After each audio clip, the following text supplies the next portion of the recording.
18h23, merci de nous accueillir et sur Europe 1 et sur CNews. C'est votre Punchline Week-end jusqu'à 19h. À mes côtés, l'équipe du vendredi soir en pleine forme. Véronique Jacquier, Nathan Dever, Muriel Wakin-Melki, Louis de Ragnel et Jean-Sébastien Ferjou. Les amis, je voudrais qu'on se parle des agriculteurs.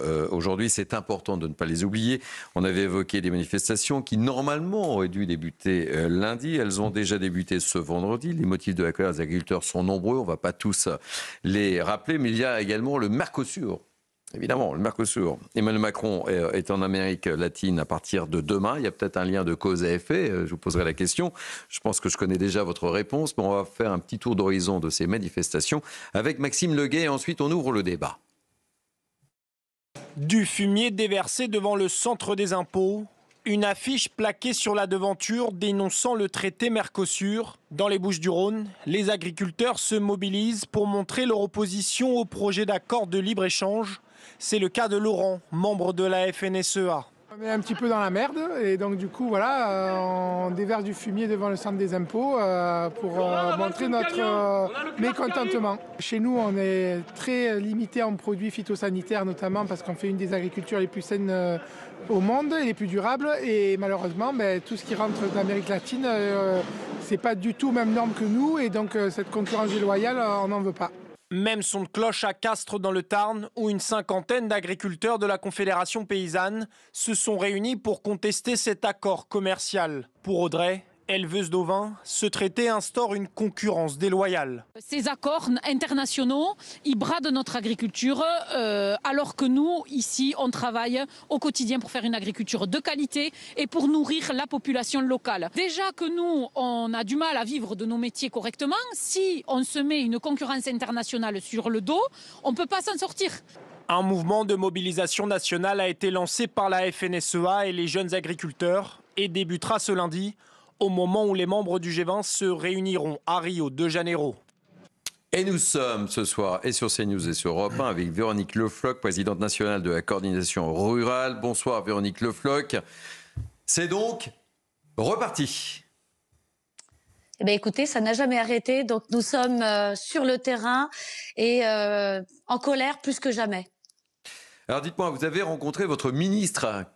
Qu'est-ce qui s'est passé? Dites-nous l'objet de cette rencontre. Qu'est-ce que vous vous êtes dit? Eh bien, écoutez, il ne s'agissait pas d'une rencontre, mais d'un échange téléphonique. La ministre tenait à m'informer des nouvelles dispositions mises en place ou qui vont être mises en place pour les agriculteurs. Bien entendu, à l'issue de cet échange, je lui ai demandé si elle pensait que c'était de nature à calmer la colère des agriculteurs. Elle est consciente que non, puisqu'il s'agit de nouveau de mesures que nous allons financer nous-mêmes. Il s'agit de prêts à court terme, sur 2 à 3 ans. Et comment peut-on financer de telles pertes que nous avons subies sur l'année sur 2 ou 3 ans? Et d'autres mesures avec des prêts allant jusqu'à 12 ans, mais des prêts qui ne seront mis en place que sur 2025, parce qu'il y a là encore la garantie de l'Europe qui interviendra, des prêts jusqu'à 200 000 € sur 12 ans. Donc vous savez bien que ça ne sera destiné à ceux seulement qui seront suivis par leur banque.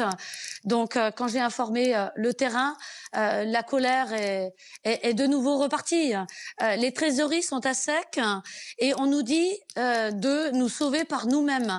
Un peu comme si des salariés n'avaient plus de boulot et on leur disait écoutez, vous allez faire un prêt pour compenser les salaires que vous n'aurez plus. Donc le compte n'y est pas. Les mesures vont pouvoir être mises en place à condition que ça soit vraiment opérationnel cette fois-ci, parce que elle m'a bien parlé de décembre pour les prêts court terme et 2025 pour les prêts plus long terme. Donc nous, ce qu'on veut, Véronique Le Floch, concrètement, qu'est-ce que vous demandez dans l'immédiat, les principales mesures? On parlera du Mercosur juste après. Très concrètement, pour que les auditeurs d'Europe 1 et nos téléspectateurs de CNews comprennent bien. Eh bien, écoutez, je prendrai le communiqué de presse que nous avions rédigé le 30 juillet de cette année, à travers lequel nous appelions le ministère et la MSA et tous ces organismes à ne pas prélever nos cotisations sociales, à ne pas prélever nos taxes foncières, à mettre en place des pauses au niveau de nos prêts.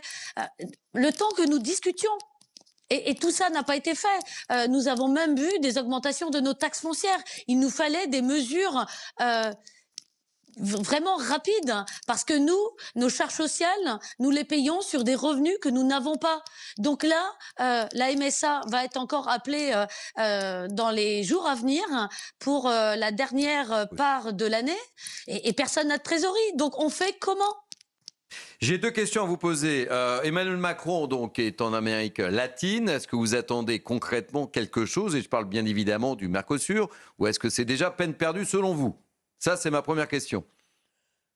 Eh bien, première question, première réponse, on n'en attend pas grand-chose, puisque même si son intention verbale ou ce qu'il annonce, c'est de ne pas signer ce Mercosur, dans les faits, et depuis février 2024, à la date à laquelle il nous en parlait, nous n'avons rien vu de concret pour dire son opposition totale. Accepter le Mercosur, c'est accepter la poursuite de l'agricide, c'est accepter un plan social pour tout le para-agricole, pour toute l'agroalimentaire, et puis un budget supplémentaire à débloquer dans les années très, très proches pour tout ce qui est santé et conséquences de ces accords et de ces importations. Deuxième et dernière question, Véronique Le Floch. À quoi peut-on s'attendre lundi comme action, comme type d'action ? Est-ce que les choses se sont passées relativement calmement en ce vendredi ? Est-ce que ça peut monter en gamme à partir de lundi ? Alors, chez nous, ça sera plutôt à partir de mardi. Nous allons échanger d'abord au niveau des préfectures, puisque ce sont aux préfectures que reviendra l'objet du suivi des nouvelles mesures. Donc, c'est prêt. Concrètement, nous n'attendons pas grand-chose. Et donc, nous allons tout de suite passer à la deuxième étape de cette semaine, c'est-à-dire le blocage des fret alimentaires, et puis montrer aux gens ce que contient vraiment, ou ce que contiennent vraiment tous ces camions, et que aujourd'hui, quand nous voyons que nous sommes capables, dans plusieurs productions, d'alimenter la France, et que nous préférons exporter de la matière première pour importer de la matière transformée, je pense qu'il y a un vrai souci. Et quand on dit qu'on marche sur la tête, je pense que là, tout le monde est d'accord. Et franchement, il faut que tout le monde nous apporte une nouvelle fois ce soutien pour dire qu'on veut manger français, et que nous ne voulons pas de ce Mercosur, nous ne voulons pas de cette malbouffe, et nous voulons conserver les emplois sur le territoire et conserver nos agriculteurs. Merci Véronique Le Floch. Je rappelle que vous êtes présidente nationale de la coordination rurale. Merci d'avoir accepté notre invitation et sur Europe 1 et sur CNews. Beaucoup Simon Guillain, toujours à mes côtés ce soir. Véronique Jacquier, Nathan Dever, Muriel Wadkine-Melki, Louis de Ragnel et Jean-Sébastien Ferjou. Je me suis engagé à vous donner la parole parce que vous souhaitiez réagir. Et je ne veux pas qu'il y ait le moindre différent entre vous et moi, mon cher Jean-Sébastien Ferjou. Un différent commercial Non, mais c'était simplement, moi je comprends l'argumentaire et la démonstration que faisait évidemment Véronique Le Floch. Exactement, Véronique Le Floch. Juste ne nous trompons pas d'ennemis. Ne nous trompons pas d'ennemis. La fiche qu'il y a derrière vous stop a toujours plus de contraintes. Elle a beaucoup plus de sens que de s'en prendre au Mercosur. Moi, ce que je constate, c'est que depuis que nous avons commencé à signer des traités de libre-échange, les excédents commerciaux de l'Union européenne ont explosé. On est passé de 50 milliards d'excédents annuels à 200 milliards d'excédents annuels. Sur l'agroalimentaire, nous sommes passés de 10 milliards à 70 milliards, pas de déficit, d'excédents. La France a un excédent de 8 milliards sur l'agroalimentaire. Donc je veux bien qu'on se tire des balles dans le pied, là encore, en renonçant à ce qui de facto sauve les filières françaises. Mais ça n'a pas fondamentalement de sens, parce que le problème que nous avons, c'est que avant que nous signions ce genre de traité-là, nous avions cet excédent qui était à peu près 50% sur l'Union européenne, 50% sur le reste du monde. Maintenant, nous avons 10 milliards avec le reste du monde et un déficit avec le reste de l'Union européenne. Donc notre problème, il est avec l'Union européenne. Et pour finir sur le Mercosur, c'est un traité qui a été bien négocié. Faisons l'effort, vraiment, indépendamment des grilles idéologiques que chacun plaque. La viande bovine, par exemple, c'est-à-dire que l'argumentaire sur on n'importe pas de viande qui est grandie aux antibiotiques. C'est pour ça qu'on n'en importe pas du Canada. C'est pour ça d'ailleurs qu'on fait des excédents commerciaux aussi avec le Canada. Ce qu'on importe doit respecter les normes européennes. Donc par pitié, ne racontons pas n'importe quoi sur les accords de libre-échange.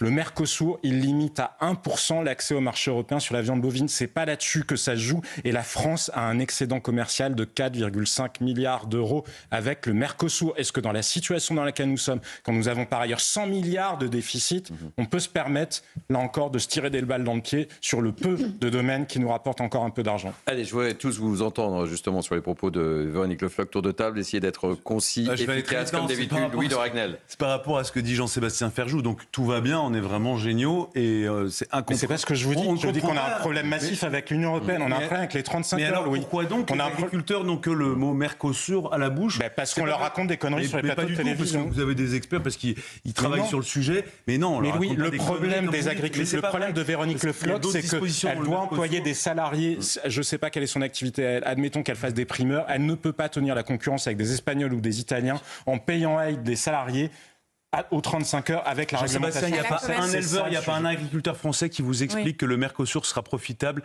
pour eux, pour leurs exploitations. Et c'est pas, alors, ce ne sont pas des menteurs ou alors ils sont on a 4,5 milliards d'excédents. Mais non, alors lisez les chiffres faites un débat avec Jean-Sébastien. Pas tous en même temps, parce qu'on ne va pas vous comprendre. Mais du coup, tout va bien et le sujet n'est pas là. Notre sujet, c'est le coût de l'énergie. Notre sujet, ce sont les normes environnementales. Les accords de libre-échange ont fait beaucoup de mal à l'agriculture française et ce n'est pas le premier accord de libre-échange. Vous ne serez pas d'accord. Des excédents commerciaux sur les pays avec lesquels...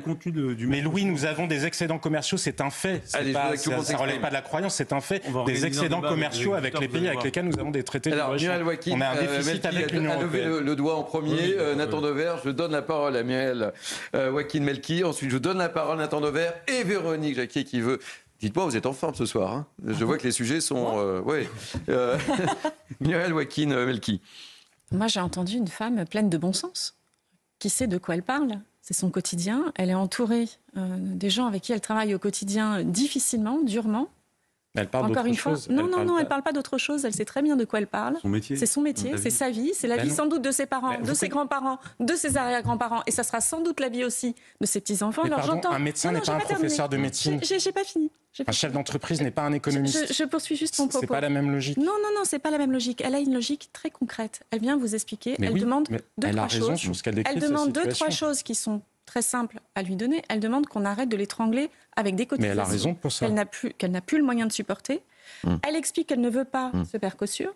Donc il faut aussi l'entendre. Je pense qu'elle est bien placée. Nous renonçons à 4,5 milliards d'excédents commerciaux. Nous allons prendre les conseils des gens avisés, des gens qui sont sur le terrain, des gens dont c'est le métier. C'est elle qu'il faut écouter. Le métier, pardon madame, le métier c'est ceux qui sont allés négocier le traité, aller parler avec les gens. Les agriculteurs ne sont pas des abrutis qui écoutent des ragots. Véronique mais pas du tout. Véronique Le Floch, elle a raison avec vous, mais là je suis pas. Elle a raison sur tout le reste. Elle a raison sur tout le reste de ce qu'elle a. Je voudrais qu'on écoute Nathan Dever parce que tout le monde souhaite s'exprimer. Je voudrais que tout le monde puisse avoir l'opportunité de dire deux mots. Oui, d'abord, le Mercosur, c'est pas que la viande bovine. Non, il concerne aussi le riz, le sucre, les volailles, etc. Et la liste est plus longue. Il faut remarquer qu'il y a un pays qui est produits sur lesquels nous avons un excédent commercial avec le Mercosur. D'accord. Mais j'aimerais faire une remarque. Réduisons encore plus les revenus des agriculteurs. Je pense que le problème qu'il y a derrière cette colère des agriculteurs, c'est Jean-Sébastien du commerce extérieur. Une difficulté qui est celle en fait du XXIe siècle. La grande question du XXIe siècle, qui est la question climatique, est une question qui ne peut se régler que à l'échelle cosmopolite, mondiale, internationale. Si les standards ne sont pas les mêmes dans les pays, évidemment que c'est insupportable. Alors l'Allemagne n'est pas d'ailleurs sur la position du gouvernement français. L'Allemagne, elle dit cet accord, il est très bien en l'état, sans se préoccuper des mesures miroirs. Il est évident que c'est insupportable pour les agriculteurs français d'être eux-mêmes exposés à des contraintes climatiques qui me paraissent légitimes, parce qu'évidemment qu'il faut faire une transition écologique, c'est normal, enfin des contraintes environnementales. Mais par contre, c'est insupportable que l'économie de marché continue d'accepter que les standards ne soient pas les mêmes dans tous les pays, comme si vous voulez, on continuait d'être dans une logique de bloc national. Donc c'est normal. Emmanuel Macron et le gouvernement ont raison de dire que cet accord n'a de sens que s'il respecte les accords de Paris et les accords sur le climat et l'universalisation des normes climatiques. Et on est obligé demain d'en arriver on sera obligé demain d'en arriver à cette perspective. Et une dernière phrase, c'est qu'en fait, si on réfléchit avec un peu plus de recul sur les grandes questions de gouvernance, on a dépassé le paradigme national. Il faut qu'il y ait des lois qui s'appliquent à l'échelle mondiale de manière unilatérale, de manière homogène. Et évidemment, tant qu'on n'est pas dans ce contexte, ça va être extrêmement difficile. Et depuis les accords de Lisbonne, pardon de rappeler des choses que peut-être Madame Le Floch connaîtrait mieux que moi, mais depuis les accords de Lisbonne, les traités de libre-échange sont obligés de respecter Les accords de Paris, par exemple, sont obligés de respecter les normes. C'est-à-dire que les produits que nous importons sont obligés de respecter ces normes-là.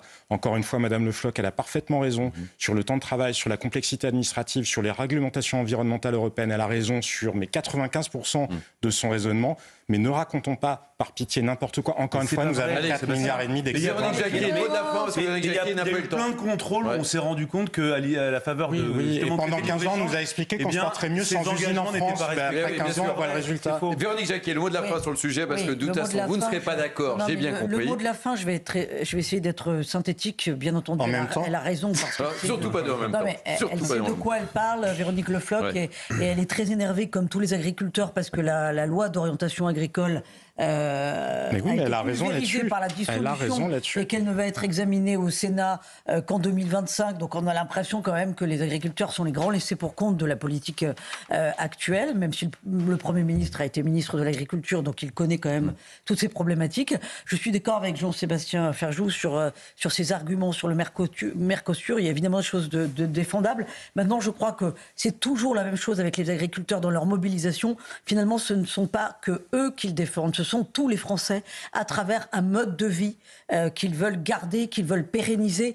Et moi, je vais parler comme la femme que je suis qui fait la cuisine. Le Mercosur, moi, ce que j'ai retenu, c'est que le kilo de bœuf est français est 2 fois plus cher que le kilo de bœuf argentin. Voilà. Est-ce que les Français... Et Véronique, qu'y a-t-il dans le traité du Mercosur? Nous limitons à 1% de la production de... Mais c'est pas... on n'importe pas de viande bovine. Non mais pardon, mais vous prenez l'exemple. Il y a plein de contre-exemples. Mais non, il n'y a pas de contre-exemples. J'ai bien compris. J'ai bien compris. Lisez les traités, pardon, vous les avez lus. Vous ne serez pas d'accord. Prenez l'exemple qui fonctionne et il y a plein de... Vous ne serez pas d'accord, Mais on a 4 milliards Ferjou d'excédents avec les agroalimentaires avec les pays du Mercosur. Jean-Sébastien Ferjou est seul. Et il faut que les Français soutiennent les agriculteurs, mais ça passe aussi... Mais vous verrez que dans 10 ans, c'était comme quand on répétait « On n'a pas besoin d'usine en France ». Vous voyez, après on parle de pauvreté. La prochaine fois, je vais avec un sifflet.